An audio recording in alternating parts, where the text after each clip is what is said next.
Hello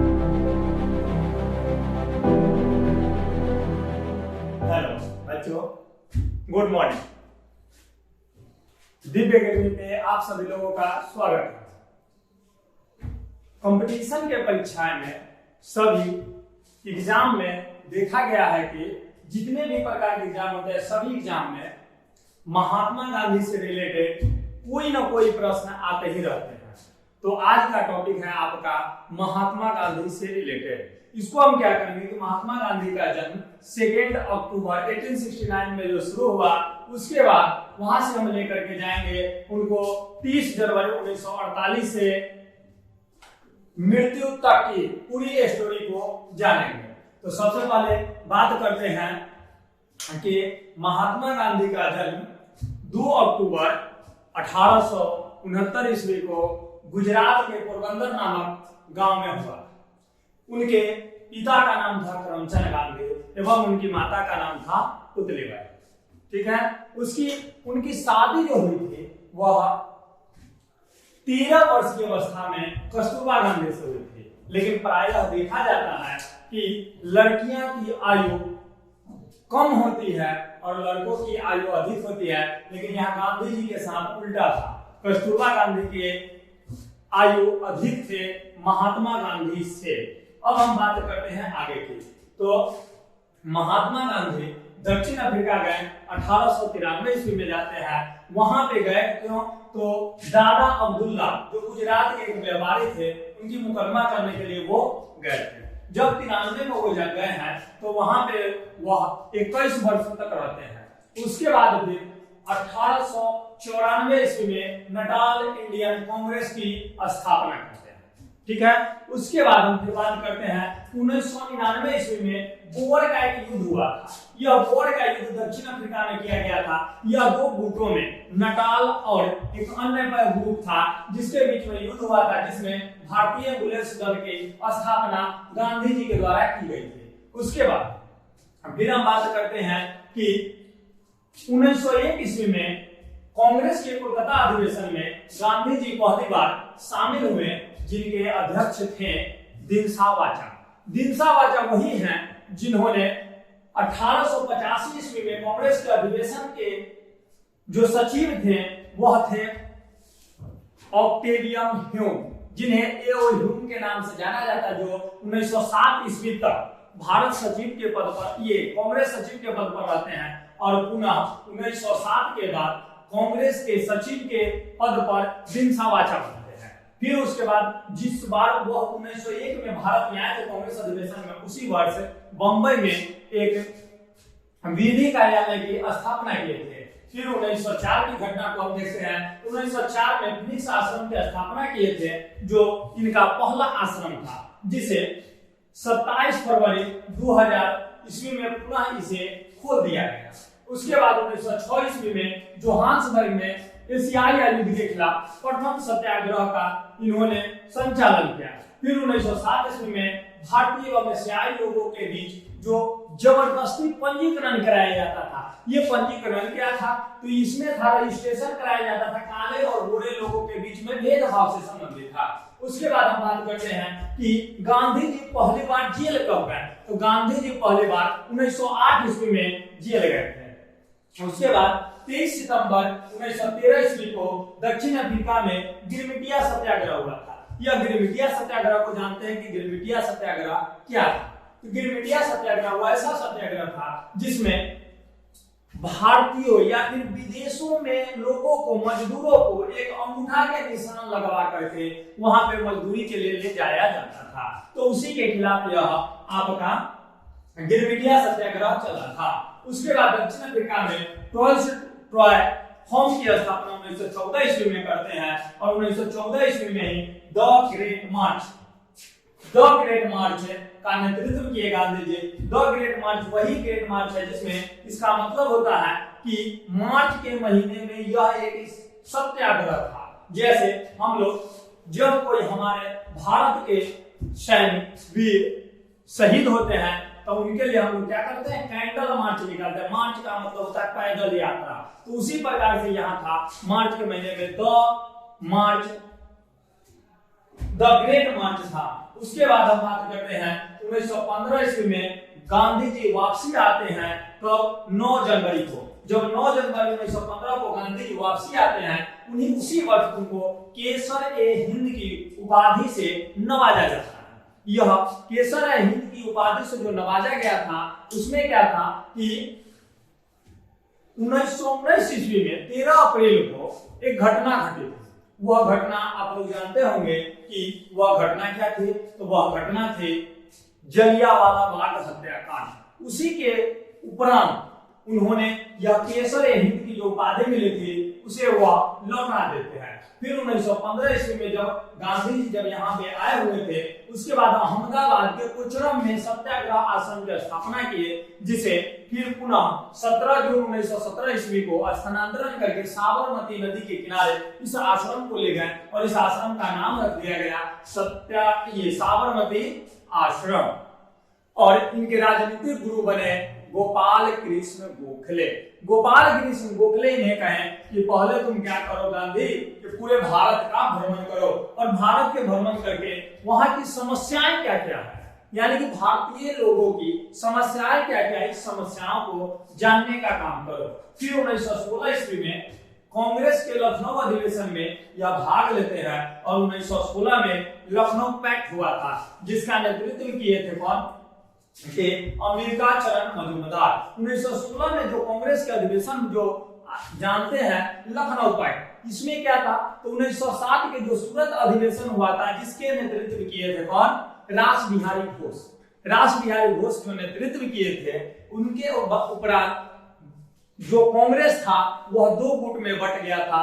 2 गुट कौन था? तो पहला गुट था उग्रवादी और दूसरा था उदारवादी। तो दोनों पुनः फिर क्या करते हैं कि एक साथ आकर के मिल जाते हैं। और उसी अधिवेशन में बिहार क्षेत्र से राजकुमार शुक्ल गए हुए थे गांधी जी को निमंत्रण देने के लिए। और क्यों? क्योंकि यहाँ पे किसानों की समस्याएं थी।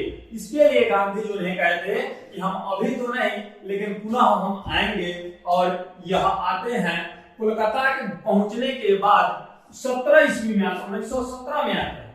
1917 में जब आते हैं तो सबसे पहले डॉक्टर राजेंद्र प्रसाद के पास जाते हैं। डॉक्टर राजेंद्र प्रसाद के साथ फिर बिहार के मुजफ्फरपुर में लंगट सिंह कॉलेज के हिंदी के प्रोफेसर थे जेपी कृपलानी, उनके साथ मिलते हुए यह जाते हैं कहां? चंपारण सत्याग्रह। यह चंपारण सत्याग्रह क्या था?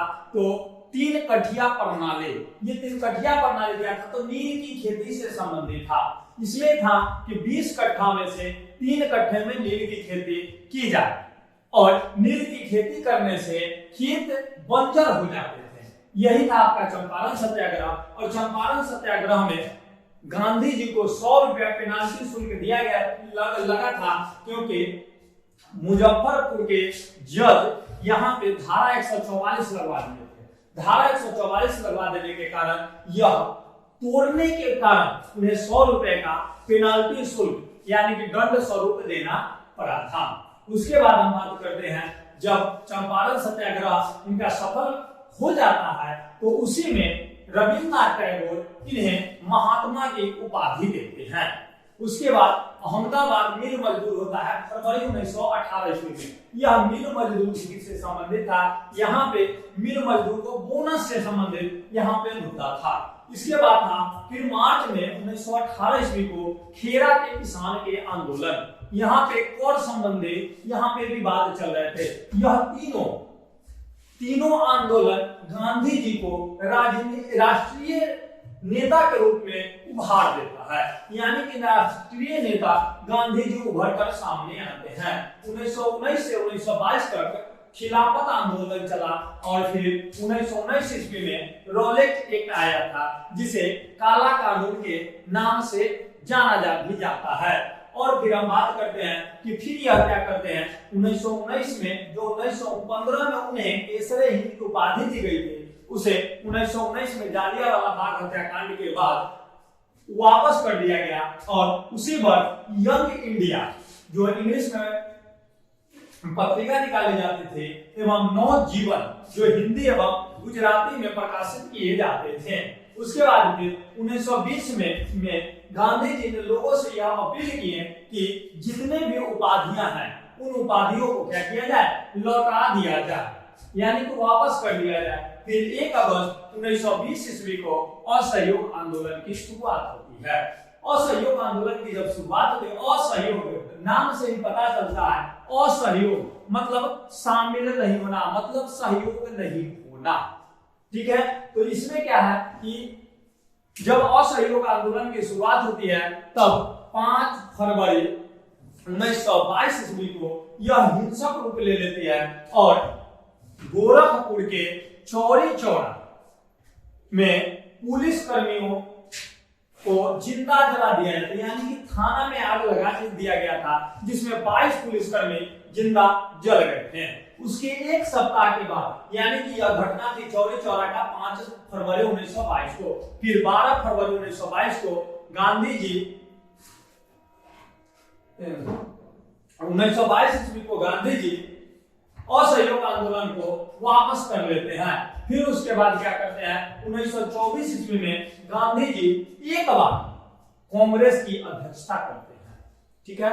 यह अध्यक्षता किए कहां थे, तो कर्नाटक में यह किए थे, कर्नाटक के बेलगांव अधिवेशन में। उसके बाद फिर 12 मार्च 1930 ईस्वी को दांडी मार्च शुरू हुआ था, जो 24 दिन में पहुंचे थे 6 अप्रैल 1930 को। इसमें क्या था कि नमक पर कर लग रहा था, इस कर को नमक बना करके तोड़ा गया था और इसमें बिहार से एक गिरवल प्रसाद थे व्यक्ति जो शामिल हुए थे।